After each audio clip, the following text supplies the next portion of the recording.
Hey, what's up everybody? Joe Simpson here. Today we are going to connect the HeatStorm garage heater in my garage. I know I told you guys to get out there and start prepping for next season, but it's a little bit hard to do when you're freezing your tail off out in your garage and you've got nowhere to work. So this might be a good solution. It's about 250 bucks. You got to wire it up, put a breaker in the panel, but ultimately when you get it set up, it's going to bring your garage temperatures to where you can work in there and feel comfortable all year round. So let's go ahead and unpack this thing. It just arrived yesterday, Amazon, and we're going to go ahead and take a look, see what's in the box, see what kind of prep we're going to have to do.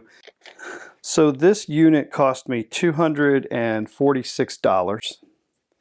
Don't know if you guys can see that, straight from Amazon.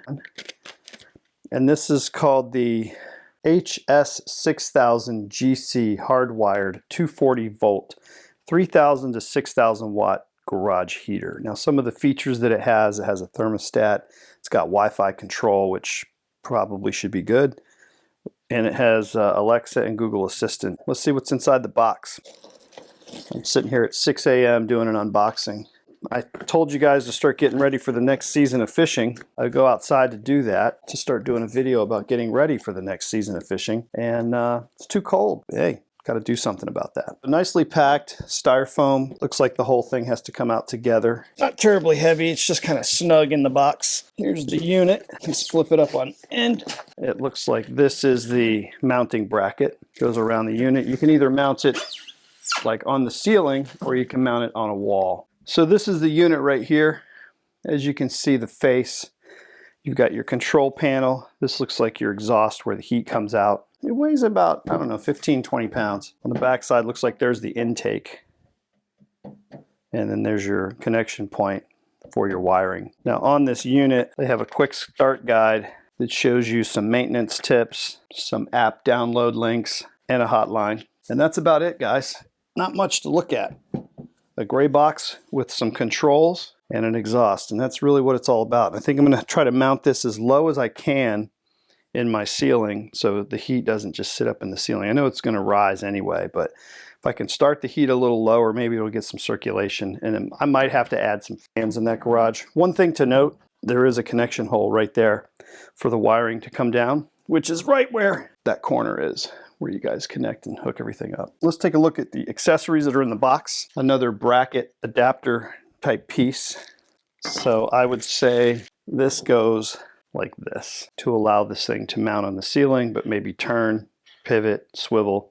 We'll have to see. If you look on this bracket right here, there's some arced, notched settings. So it looks like you can possibly adjust this thing, you know, up or down at different angles, or the unit itself within that bracket. But I'm going to do a wall mount, and I'm probably just going to screw right through these holes that you see in the back panel here, right against the wall. I'm going to first open up this box. This says scan me, so it talks about pairing your external thermostat to the heater, and this looks like the thermostat box. So this is kind of cool. I heard some people complain about the thermostat that was inside the heater not being very effective, meaning that the heater would heat up pretty quickly. And I believe this is a way around that. This is a cool little thermostat that will sit outside of the heater. You pair it up to it. It will keep temperature and have the unit run, I believe, until it hits a happy place with this thermostat. So that might be a benefit, especially if the heater is stuffed up in the corner of the ceiling. It might, you know, falsely think that it's warmer than it is in the garage. So if you move this thermostat down to where you're working, the heater will run longer, therefore trying to heat up the space that you're in rather than trying to satisfy its own internal thermostat. It comes with batteries, which is nice. Wish all my kids' toys at Christmas would have come with batteries. Would have made my life a lot easier. This is the instruction manual and packet with some fittings. Let's go ahead and see what's in here. All right, so in that bag we have all the different adjustment knobs that I think we're going to need, and the screws that we're going to use to attach this to the wall. And here's your two knobs that adjust on the sides of the unit that's going to allow it to rotate. As you can see by the picture, it shows this mounted to a ceiling with that bracket I was talking about, exactly the way I was showing you. And I think I'm going to mount mine actually to the wall. Additionally, looks like a locking type of screw mechanism. It has like a levered lock, so that's going to lock something in place. The lever lock goes right up here, so if you rotate this thing in a circular fashion, once you get it where you like it, you just push down and it locks it in place. Very cool, actually. And a very simple remote. You can see there's several functions on here. A minus and a plus, power on and off. I don't know what the HF stands for yet. This is the fan.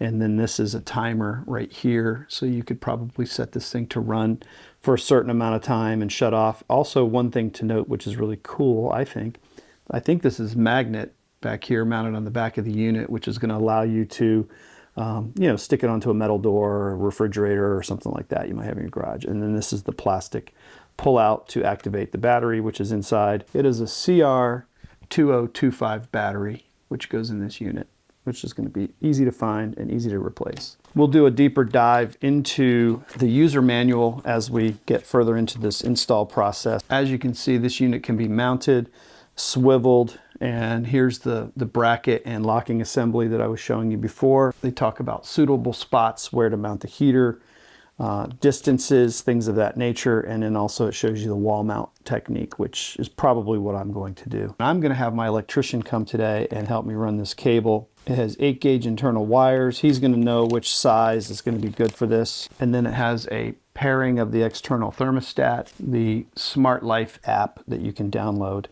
and hook up on your phone. I will get this all set up and running and let you guys know what I think about it as soon as I get this thing going. Final install of the heater. Let's go out in the garage and see what we've got.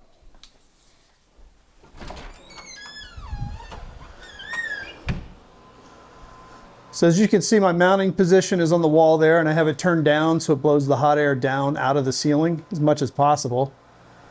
I've got it wired in through here. I've just got it surface mounted, run it down through this chase down to my panel. Nothing to see down at the electric panel other than the fact that you need a 30 amp breaker and a wire suitable to run this heater. It does have a separate thermostat, and that enables you to set the temperature over here at this location instead of it trying to achieve a temperature up there in the ceiling where it's obviously going to be warmer. It's going to push this thermostat temperature and run until it satisfies the temperature. I set it at 60 degrees to just see how long it would take to get there. So we're doing pretty good. We started at 46. It's been running for about 20 minutes. So we've already picked up 10 degrees in this garage. I think it's going to work well. Hey guys, thanks for coming along. I hope you enjoyed the demo and the unboxing of this heater. It doesn't necessarily mean you have to have something like this to heat your garage. You could put a couple of plug-in heaters in any garage and heat it up pretty good.